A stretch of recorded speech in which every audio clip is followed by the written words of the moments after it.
SNK Heroines Tag Team Frenzy, released in 2018 for Nintendo Switch as well as other platforms that don't matter for the sake of this video, is a 2.5D fighting game of sorts where you pick 2 fighters out of a roster of 14 plus 4 DLC characters. 4 DLC characters already in the game, but you still have to pay money for to actually play them, and just cue the clip. The really sad thing is that I bought my physical copy of the game, a new copy of the game, still in the wrappings, at a Walmart for like 30 bucks. While on the Wii shop, it's still 50 to 60 bucks, last I checked, whatever. And that's without the extra characters, so yeah, okay, fuck it, buy. Cheaper purchases at Walmart is why physical media is always ideal. Until that same game ends up on eBay with an asking price in the triple digits, then physical media can go fuck itself. Embrace digital, worship the DRM gods, and enjoy ignoring the 50-cent shovelware until they're taken off the market and people cry foul because, man, why am I even bothering with this? So yeah, the game. I guess we should talk about that one. The framing story where a lot of your familiar SNK ladies, and a guy or two for good measure, are taken to this dream world and dressed in skimpy outfits because the boss of this world is a pervert. That's your context for the way everyone is dressed, and the game is absolutely shameless in pointing that out with its cutscenes and such. Now let's be honest, that's the main, if not only selling point of this thing, right? Because nobody cares about the actual fighting, they just want to sell the boobies. They're huge. I don't know how many boobies they actually sold with this thing, I haven't really checked. Please leave a comment if you know how many boobies they sold with this thing. Actually, you know what? On second thought, don't, because I really don't care. So, the outfits that the ladies are wearing. They are what they are, right? It's fan service for fans who are into this sort of thing, and good on them, I suppose. Everyone has their kinks, right?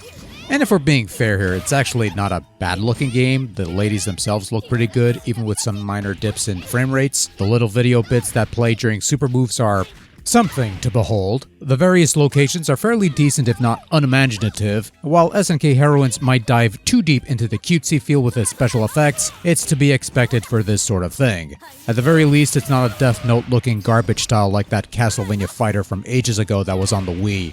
Now eventually as you play you earn coinage, and you could eventually unlock additional costumes, which includes some variations of the classic costumes. So there are less creepy options, whatever that actually entails, and there's some customization of accessories if you care for such things. But ultimately, the overall presentation is going to be the breaking point as to whether you want to jump into this or not, and if you're willing to look past the fan service, or maybe you're into this sort of thing, then have fun, I guess. Still, you've got to admire the balls on this game.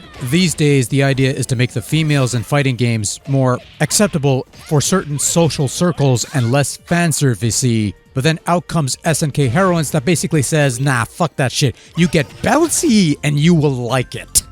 So once you get past all of that, SNK Heroines Tag Team Frenzy is a competent little fighting game, which shouldn't be a shock because it's fucking SNK. It's also a fairly simplistic fighting game, which is a bit shocking because it's fucking SNK. But then that's the idea, isn't it? Is for this to be a fairly simple, accessible fighter for those who are either inexperienced with these sorts of games, or they're just there for the boobies. Mostly the latter, but I digress. The game is essentially a tag team fighter where you face off against other tag teams, and you use a variety of attacks to drain your opponent's health before finishing them off with a dream finish. Essentially your fighter's super move for the game, and the only way to really end a match. Draining your opponent's health merely stuns them for a bit before they get a sliver of it back and the fight continues, which means you could pull off a cheap hit, land a special move, pull off the most insane combo you could think of, but the other gal doesn't go down until you hit your finish. So in addition to your regular arsenal of moves, there are also items that will pop up and assist you that you could break from these orb things, usually resulting in either additional attack options or status altering ailments, whether it be restoring health or paralyzing opponents or whatnots. You could choose the frequency of which these items appear or turn them off in the options. And of course there's the tag team mechanics where you could swap places with your partner, where they restore some health as well as their magic energy, said magic energy being the glowing pink stuff on the side that depletes whenever you pull off a special move, which is a mechanic that is similar to something used back in the original Art of Fighting series on the old Neo Geo. So that's a bit of a throwback, I guess. So one of the biggest things with SNK Heroines past the surface level, that is what the lame kids call accessibility, which basically means a much more simplified fighting system to make it more inviting to those inexperienced in the fighting game genre or for those who just never mind.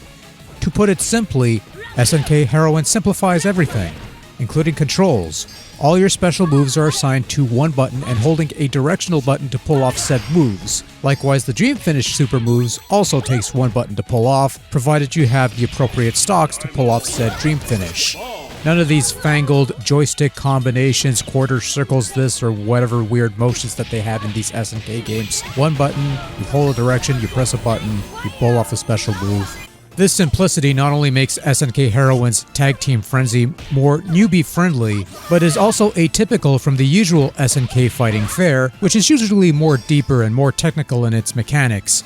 This one is more like baby's first fighting game, but with more boobies, and honestly, I don't know why anyone would expect a deeply layered and complex fighter out of something that looks like this. There is a certain shallowness to this game's simplicity. One can easily just mash the buttons in order to get some semblance of offense up and running, but learning the deep enough bits and boops of the gameplay could yield greater rewards and tactics that could prove useful against those in the field, assuming they're out there. I haven't really checked. In other words, SNK Heroines isn't entirely devoid of technique.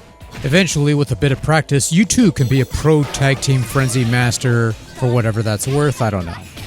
It's got to be worth something out there somewhere.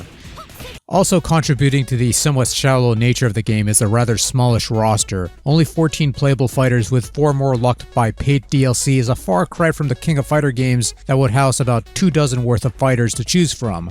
Honestly, I could have sworn SNK had more ladies in its ranks, but I guess they could only afford 15 ladies, 2 gender swap dudes, and Iori Yagami in a schoolgirl outfit, which I'm not totally rolling my eyes at because he was in that Gal Fighters game for the Neo Geo Pocket Color, so there is some callback, I guess, I suppose, whatever you want to call it, something.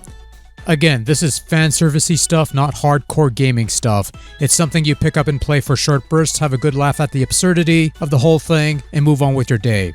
That said, each character does have their own stories and cutscenes that play out in the game's story mode that you'll unlock by playing through said mode, or you could just use the fight money earned through matches to unlock said content from the gallery, along with a variety of other things such as costume accessories, alternative voices, and other bits and booths here and there.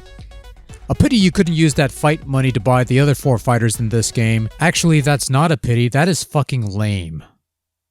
We already touched on the graphical presentation, but there's also the audio component of the game, and the vocal tracks, well, they are what they are. They serve the material, all the vocal bits are in Japanese and really creepy sounding for the material. Everything is creepy sounding here, except for the music, which is blander than moose piss unless it's a remix of tunes from previous games. Those are fine, I suppose. That's all I got. Well, this was a thing that happened, and it was alright, I guess. Overall, whether you could get past the fan service or maybe you are into this sort of thing, visually speaking, if you lower your expectations and try not to take this stuff too seriously, you'll find SNK Heroines Tag Team Frenzy to be a fairly simplistic, somewhat shallow, yet still competently executed little fighting game. It's fairly easy to pick up and play, there's some customization bits, relatively easy on the eyes, and makes for a quick little diversion of sorts. Now, if you want something more in line with the traditional 2D fighting fare, especially of the SNK brand, you're not getting that here, and if you were expecting that sort of thing out of something that looks like this, then I'm sorry, but that's on you. But as something to play for a lark, and those who want in on that 2D fighting fare but don't have the patience to learn all those combos and moves and stuff, SNK Heroines serves that niche just fine.